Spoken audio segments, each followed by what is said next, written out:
ভোরবেলা গোপন খবরের ভিত্তিতে আমাদের থানা এলাকারই আরকে নগর স্থিত পঞ্চায়েত টিলায় বাহার মিয়ার বাড়িতে প্রচুর পরিমাণে ড্রাগস মজুদ আছে এমন সংবাদ আসে।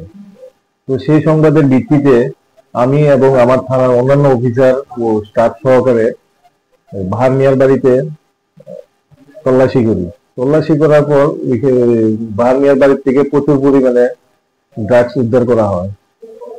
সঙ্গে বাহার মিয়ার ছেলে রাজু মিয়াকেও ওইখানে ডিটেইন করা হয়।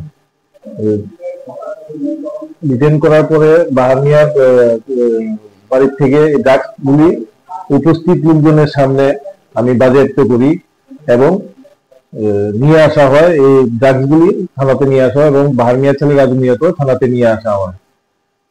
উক্ত বাজেয়াপ্ত যে নেশা সামগ্রী ওগুলি বাজার মূল্য আনুমানিক 2 থেকে 2.5 লক্ষ টাকা হবে এবং বাহার মিয়ার ছেলে রাজু মিয়াকে এখন প্রসিডিউর চলছে। এনডিপিএস অ্যাক্টের প্রসিডিউর অনুযায়ী তাকে আগামীকালকে কোর্টে প্রেরণ করা হবে। তাছাড়া আমি এখানে জয়েন করেছি, বিদ্যুৎনগর থানায় জয়েন করেছি প্রায় 2 মাস হবে।